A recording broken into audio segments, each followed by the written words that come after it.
The death toll after Sunday's car bomb in Ankara has risen to at least 37. There is no immediate claim of responsibility, but Turkish officials say evidence shows one of the bombers was a female member of the Kurdistan Workers' Party, or PKK. Turks are coming to terms with the third Ankara attack in the last 5 months. This man says, how can it be possible not to be concerned? There is no guarantee of safety, there is no security. Those people do whatever they want. If they can blow up a bomb, how can you not be worried, he asks. Sunday's blast tore through this crowded transport hub, sending burning debris over an area close to the Justice and Interior Ministries. Kurdish militants have been attacking Turkish security forces, while the Turkish army has been besieging mainly Kurdish towns for months in northern Iraq and the southeast of Turkey. Ankara said warplanes destroyed PKK targets in northern Iraq on Monday morning. Turkey has declared a round-the-clock curfew in the Kurdish town of Shirnak following the attack. An official statement says that is to carry out operations against Kurdish militants in the area. A fresh round of Syrian peace talks has got underway in Geneva. The two sides are not meeting face-to-face, though. UN negotiator Staffan de Mistura is starting the talks by meeting with the Syrian government delegation. De Mistura described the thorny question of political transition as the mother of all issues. He said he'd like to see a presidential election within 18 months. The UN-led talks represent the first serious diplomatic intervention since Russia began airstrikes in September. A fragile ceasefire came into force last month. An estimated 250,000 have been killed and 11 million displaced in the conflict.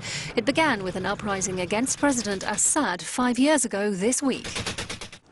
Germany's political landscape is changing. Chancellor Angela Merkel is coming under pressure to change her policy on migration. Voters punished her party in 3 regional elections at the weekend by flocking to a new anti-immigration party. Even allowing for light and shade, she says we can say that yesterday was a hard day for the CDU.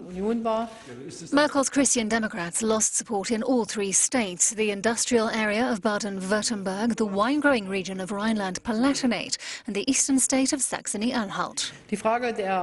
We want to reduce the number of arriving refugees considerably, she says. I'm convinced we need to start with the reasons for their flight. The anti-immigration Alternative for Germany, AfD, took a quarter of the vote in Saxony-Anhalt, making it the second biggest party in the state. It also made strong gains in other states.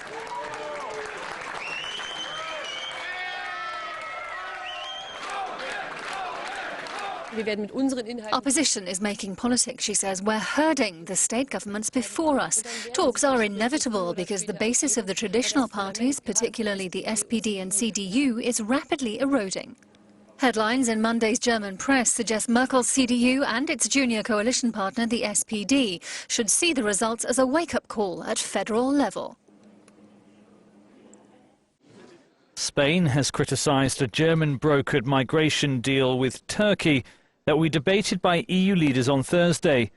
Chancellor Angela Merkel hammered out the outlines of an accord last week that would see Turkey take back refugees and migrants in return for cash and visas. Spain condemns concretely the possibility of collective expulsions. The fact is that everybody who reaches European soil has the right to individual treatment. What does that mean?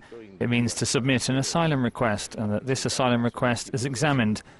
If the asylum request is refused, they have a right to appeal, in which case the return is suspended.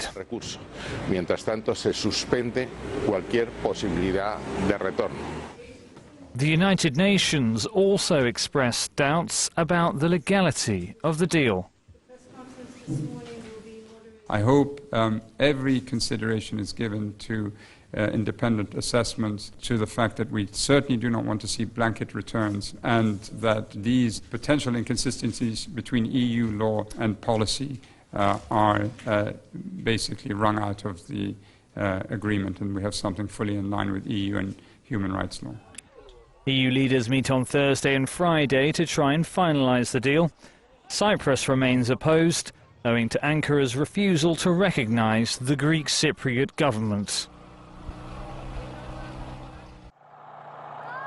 Tragedy on the blocked Greek-Macedonian border, with news of 3 migrants dying attempting to cross.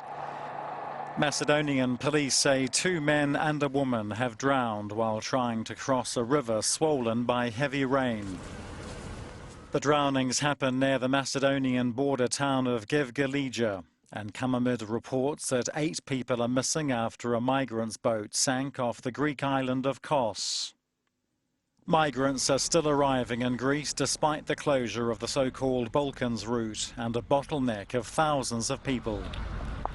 A complex draft agreement between the European Union and Turkey over how to stem the flow of migrants will be debated at a summit in Brussels this week. However, there are obstacles to overcome, including a question mark over the legality of the plan. A spree of attacks near a Jewish settlement in the occupied West Bank. The Israeli army says it's shot dead 2 Palestinians who opened fire at civilians and soldiers waiting at a bus stop, wounding 1 soldier. The army says a car was also rammed into a military vehicle and knives were found on the body of the Palestinian driver shot dead. Since October, some 184 Palestinians have been killed by Israeli soldiers, 2/3 accused of being attackers. The army says Palestinians have killed 28 Israelis and 2 US citizens. As many as 3 million people have rallied in cities across Brazil calling for President Dilma Rousseff's impeachment. The country is amid an investigation into corruption at state oil giant Petrobras that involves the former president as well as key figures from Rousseff's inner circle. She faces impeachment proceedings over alleged fiscal mismanagement and low approval ratings. I feel bad, she says. I believed in them, like all Brazilian people did, and that's what we get. So now we want the corrupts out. We cannot bear the corruption anymore. We support the country's hosting of the Olympic Games and other large events and the development that comes with them, he says, but the problem is the country lacks effective governance and there's too much corruption. Investigators have also been looking into claims that former President Luis Inácio Lula da Silva benefited from illegal kickbacks at Petrobras when he was in power.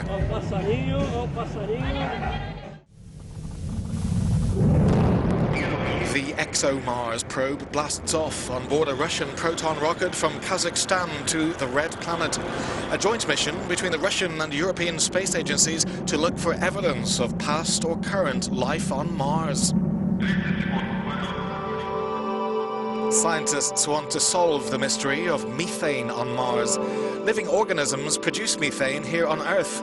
If the rover detects the presence of methane on Mars, this could suggest the presence of life on the Red Planet.